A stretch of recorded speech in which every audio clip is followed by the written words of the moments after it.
Hi, welcome back to St. Thomas Aquinas for Everyone. I'm Dave Palmer, and we have arrived at the fourth of our 4 videos on grace, justification, and merit, according to St. Thomas Aquinas. And this is also an important video because when we're finished with this, we are exactly halfway through the Summa. So congratulations, especially if you have watched all of the videos up until now, because I know there's a lot of information. It's pretty deep, but hopefully you're enjoying it. And I also hope that you will hang with us through the second half of the Summa as well.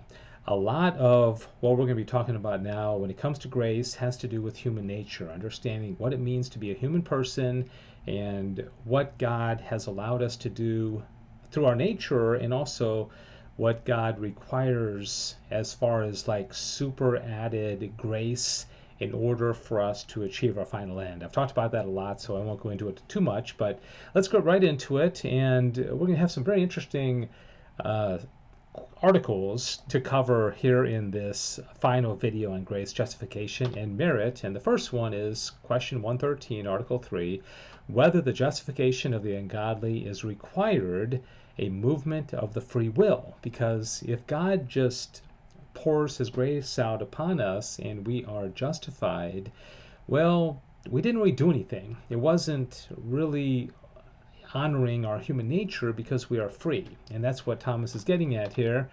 And I put this picture because I think one of the things that we have to understand as human beings is the distinction between different natures. If you have a dog, a cat, a pet goldfish, a ferret, what have you, you have to understand there is a very, very significant difference between the nature of an animal and the nature of a human being. And the principal difference is that we are rational creatures, which also means that we have free will. And we must understand that if you're going to understand the Summa Theologia. So anyways, that's why I put that picture on there.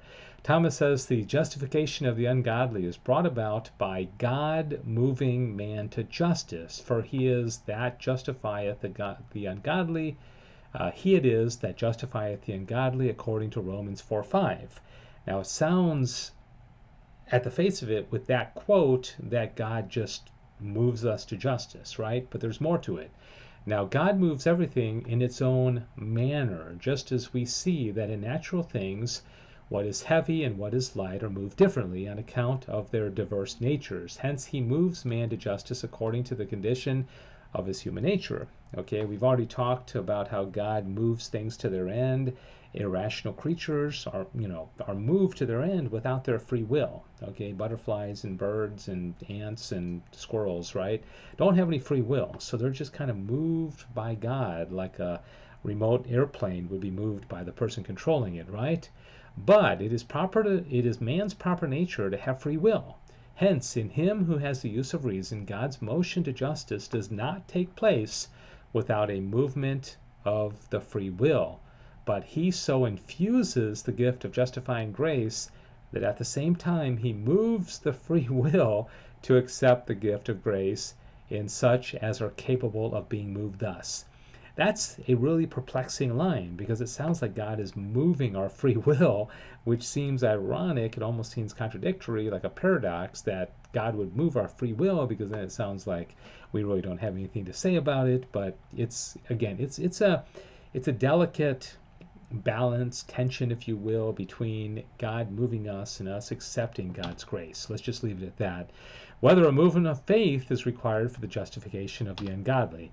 Faith, of course, is one of the theological virtues. We've already learned that these are infused in us. They are not acquired like the cardinal virtues are. So to some degree, they're just a free gift. They're something we receive at baptism or the other sacraments, right? Confirmation, the infused theological virtues. But again, where does free will come in?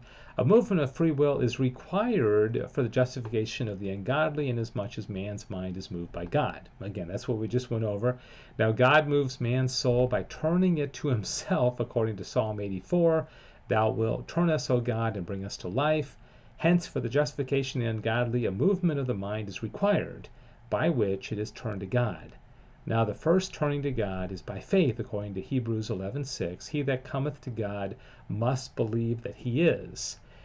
Hence a movement of faith is required for the justification of the ungodly. Again, we got that delicate balance between grace and free will, between supernatural help in achieving our final end and us choosing, exercising free will, exercising the acceptance of faith, that God, first, he moves first, as we learned in the first video about grace. Okay, interesting, isn't it? Whether the justification of the ungodly is God's greatest work. Okay, him bringing somebody to salvation, is that the greatest thing that God can do? This is a very interesting article in the Summa, because Thomas is going to compare the creation of the world to the justification of one person. Somebody falls into sin, they are, objectively speaking, damned, but then they are justified through God's mercy, God's grace. Which of these is greater? Most people would say, gosh, the creation of the world is a bigger deal, right? Well, let's see what Thomas says. A work may be called great in two ways. First, on the part of the mode of action, and thus the work of creation is the greatest work, wherein something is made from nothing. Secondly, a work may be called great on account of what is made, and thus the justification of the ungodly, which terminates in the eternal good of a share in the Godhead, is greater than the creation of heaven and earth, which terminates at the good of mutable nature. Isn't that amazing? Hence, Augustine says that for a just man to be made from a sinner is greater than to create heaven and earth. All right, it didn't say all the just men in the creation of the world. It says the justification of one sinner who comes to God through God's mercy and God's grace. That's greater than the creation of the entire world. Isn't that amazing? Okay, and let's see. He adds, for heaven and earth shall pass away, but the justification of the ungodly shall endure. All right, that is an amazing thing. All right, whether a man may merit anything from God. Now, what is merit? Merit means that if I hire the neighborhood boy to mow my yard, he does it, I give him $10, $20 to mow the yard, right? He has merited that. He has earned it because we have a certain relationship of justice between he and I, that he does something for me and then I owe him his recompense for that. Okay, a lot of people like R.C. Sproul, who's a famous Protestant preacher, think that the Catholic Church has gone off the track on this. Okay, he says at the moment that the Roman Catholic Church condemned the biblical doctrine of justification by faith alone, she denied the gospel and ceased to be a legitimate church, regardless of all the rest of her affirmations of Christian orthodoxy. To embrace her as an authentic church while she continues to repudiate the biblical doctrine of salvation is a fatal attribution. Now, this just kind of highlights the fact that Protestants and Catholics don't see eye to eye on this. So Thomas is going to argue, how can we, like the lawn boy, I owe him $20 for mowing my yard. Well, does God owe us anything? How can God owe us anything for anything that we do, anything that we merit? All right, Thomas is going to say merit and reward refer to the same. For a reward means something given anyone in return for work or toil, like mowing the yard, right, as a price for it. Hence, as is an act of justice to give a just price for anything received from another, so also is it an act of justice to make return for work or toil. Okay, that's just a setup. This is one of my favorite articles, the entire Summa, because I love how Thomas explains this. He says, now it is clear that between God and man there is the greatest inequality, for they are infinitely apart, and all man's good is from God. Okay, between me and the yard boy, we're both human beings. We're rational creatures. We're equal in that sense. I may be a little bit older than him. I may be his elder, but it's not that big of a deal. But between us and God, there's a big difference. That's what Thomas is saying. Hence, there can be no justice of absolute equality between man and God, but only a certain proportion, and inasmuch as both operate after their own manner. All right, now the manner and measure of human virtue is in man from God. Hence, man's merit with God only exists on the presupposition of divine ordination, so that man obtains from God as a reward of his operation what God gave him the power of operation for, even as natural things by their proper movements and operations obtain that to which they were ordained by God. Okay? Differently indeed, since the rational creature moves itself to act by its free will, hence its action has the character of merit, which is not so in other creatures. There's a lot there, but I'll just say that basically Thomas is saying, listen, God created the world, God can do whatever he wants.